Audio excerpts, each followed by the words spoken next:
Matt, come on down here, buddy. Come down. Come on down, that's my buddy. Welcome back, Phil 301. Dr. K here. In our last video, we discussed a famous objection to Anselm's ontological argument for the existence of God. Namely, it was an objection raised by a monk that was contemporary to Anselm named Gunillo, and we called the objection the perfect island objection. In this video, we're going to begin our discussion of Anselm's account of God.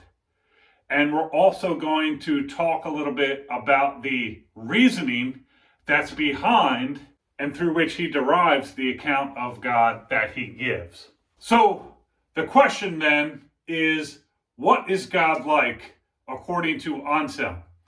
What features does Anselm attribute to God? So if you read throughout the Proslogion, you'll see Anselm ascribes various features to God. What I want to do now is read through a list I've compiled of all the main attributions that he makes to God. The first thing that he says about God, which we already discussed in the first two videos on Anselm, is that God exists. He also says he's supremely good, he depends on nothing else, or he exists through himself, to say he's self-sufficient. All things depend on him for existence and for happiness. He says as well, not only does God exist, but God cannot even be thought not to exist. God is the creator and made all other things from nothing. He's just, truthful, happy, joyful. He's percipient in the sense of being knowledgeable. He's omnipotent, right? He's all-powerful. He's merciful. He's impassible, which means he doesn't experience emotions. He's not a body. He has no spatial extension. Rather, he's spirit. He cannot be corrupted in any way. He cannot lie. He cannot cause what is true to be false. Right? So there are things God can't do. Right? He's all powerful, but there are things that he can't do. He can't be corrupted. He cannot lie. He cannot cause what is true to be false. So in Anselm thinking God is all powerful, that doesn't mean simply that he can do anything. There's restrictions on that, which we'll come to as we move through these videos.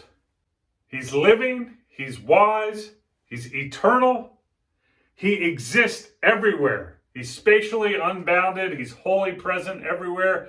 He's not subject to the law of space. He's spatially omnipresent. He exists always, so at all times. He's temporally unbounded. He's not subject to the law of time. In other words, we could say he's temporally omnipresent. He's light. He is greater than can be thought. In other words, he can't be fully grasped. He's beautiful, harmonious, fragrant, savory. These might sound strange. He's fragrant, savory, soft. He's not composed of parts, cannot be broken up. He's completely one, simple, alone. He is what he is. He's also necessary. He can't but be. And his life is wholly present to him.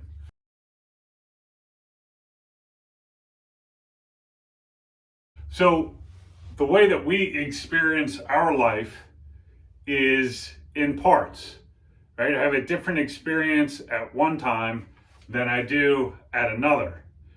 And at no time am I experiencing the whole of my life, directly anyway, all at once. You could say, well, I could go back and, through memory, but you couldn't do that. We don't have the capacity to do that all at once. And anyway, it would not be a direct experience. It would be an experience of it through memories, which are kind of seem to be copies of parts of your experience. So God, his life isn't present to him in parts, right? His life, he experiences it all at once, eternally.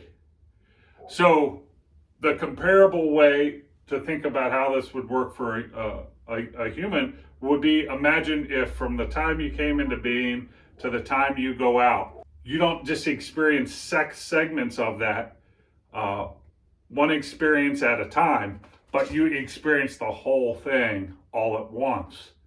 That's still, that can kind of give you an idea of how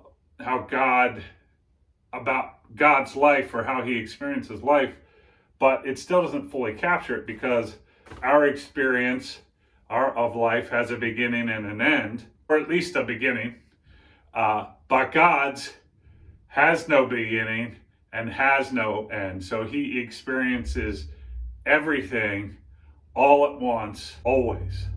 So if we're going to visually represent this briefly, we could say, the way that a human being's life is present to him or her is in bits and pieces at a time, right? So they experience this time, this time, this time, this time, in this sequence, and they never, for example, experience T9 before T1 or simultaneous with T1. They're sequential.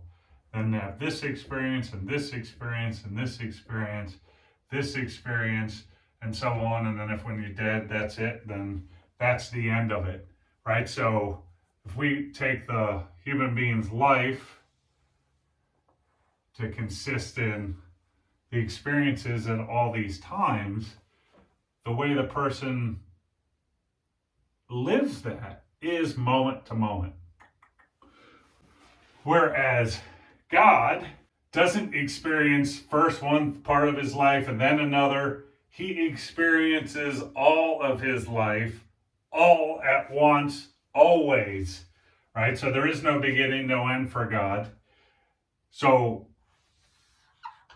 all of this at once, simultaneously, everything at once. Let me give you a kind of flavor for what the idea is when he says God experiences his life all at once, or his life is wholly present to him.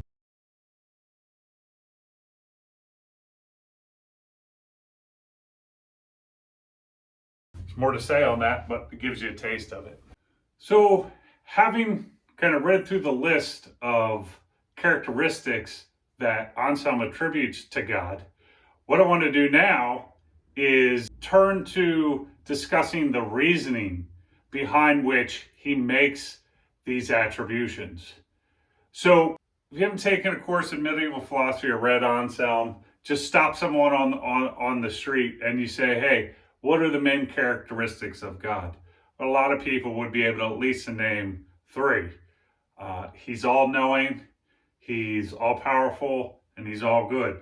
And if they're even a little more savvy, they may use the fancy jargon that's usually used to express these characteristics. He's omniscient, he's omnipotent, and he's omnibenevolent.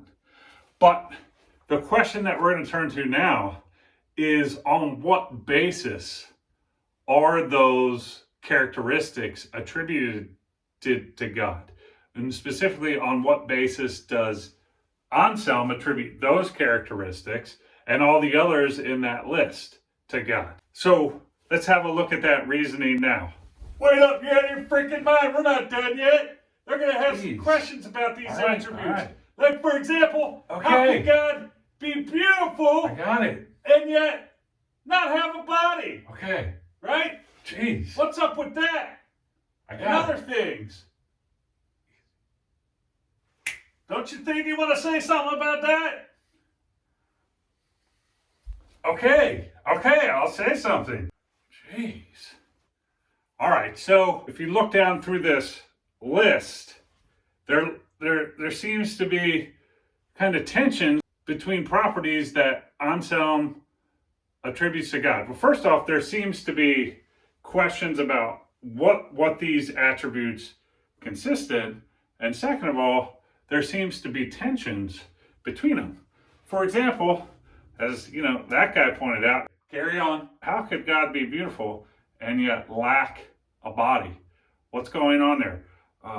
Again, how could God be omnipotent or all-powerful and yet there be things that he can't do? For example, he can't tell a lie, he can't be corrupted, he can't cause what's true to be false. Also, how could he not have a body and be soft? What gives there? What's going on? How can he be just and merciful? So, as I said a few videos ago, we're going to be looking at some of these attributes in more detail. We can't do all of them, given the amount of them. So we're going to be looking at some of these attributes and talking more about what they mean in more detail in upcoming videos. And then we're also going to be talking about some of what seemed to be the tensions between the various attributes he ascribes to God and how Anselm resolves or attempts to resolve those tensions to show that they're not tensions, and really when you understand each of those attributes in themselves sufficiently. So now, having discussed the list of attributes and foreshadowed some of the further discussions we're going to have regarding them, what I want to do now is turn to the reasoning that Anselm employs in order to derive this list of characteristics which he attributes to God. So then, on what basis does Anselm attribute these features to God? Well, he does so on the basis of what I'm going to call greatest conceivable being theology. And greatest conceivable being theology is the study of God's nature on the basis of his being that than which a greater being cannot be conceived. So it's to study God's nature, starting with that definition of God that Anselm gives early on in the Proslogion, that God is that than which a greater being cannot be conceived or cannot be thought. So let's look now at the reasoning into which that definition of God plays a part in order to derive the list of attributes that Anselm gives in his account of God. Right? So here's the logical structure of greatest conceivable being theology, or the reasoning that's involved there. So, 1, a being that is Y is greater than one that is not Y. 2, so if God is not Y, then God is not that than which a greater being cannot be conceived. 3, but God is that than which a greater being cannot be conceived. That's the very definition of God. Therefore, God is Y. So this structure of reasoning seems to be behind all the characteristics that Anselm attributes to God throughout the Proslogion. And what I have here on the right is an example of that reasoning in play, which is going to use the attribute of justness or being just. So if we take the abstract form of the reasoning on the left and we plug into those variables actual attributes, and in this case we're going to use justice, then we can see how he's going to derive the claim that God is just. Here's the example. 1, a being that is just is greater than one that is not just. So 2, if God is not just, God is not that than which a greater being cannot be thought. 3, but God is that than which a greater being cannot be thought. That's the definition of God. 4, thus God is just. Right? If he wasn't just, then he wouldn't be that than which a greater being cannot be thought. But he is by definition. Therefore, he is just. So if you look at the reasoning, note that sometimes for the claim in 1, Anselm takes that to be intuitive. You know, that it's better, a being that's just is greater than one that is not. A being that is wise is greater than one that is not. A being that is supremely good is greater than one that is not, and so on and so on. He takes those claims, those greatness claims, to be or greater than claims to be intuitive and doesn't give arguments for them, though sometimes he does. Okay, right. So you can go down through the list and you can see how, given this type of reasoning, one could derive the list of attributes that Augustine ascribes to God throughout the Proslogion. Now, there are other ways that one could come to form an account of God. For example, there's what's sometimes called perfect being theology, which is very close and maybe even be the same way to understand God. The idea with perfect being theology is you start with the idea that God is absolutely perfect, and then from that you derive the attributes that he has. So, a simple example of how that might go is, God is absolutely perfect. Justice is a perfection, therefore God is just. Or God is absolutely perfect. Wisdom is a perfection, therefore God is wise. Yet another way you could come to form an account of God that's different from greatest conceivable being theology and perfect being theology, maybe biblical theology. That's where you attempt to form an account of God on the basis of the things that are said about God in the Bible, and so on. And Anselm, being a Christian, would ultimately take the picture he arrives at of God through greatest conceivable being theology and the one that one would arrive at through biblical theology to be compatible, to be no conflict. So there's interesting questions there which we're not going to go into, but there's different ways to know God, and given that Anselm does greatest conceivable being theology, he also believes that the Bible is true. He would ultimately take and attempt to show that both accounts of God that can be derived through biblical theology or greatest conceivable being theology, which is the method that he uses, are compatible.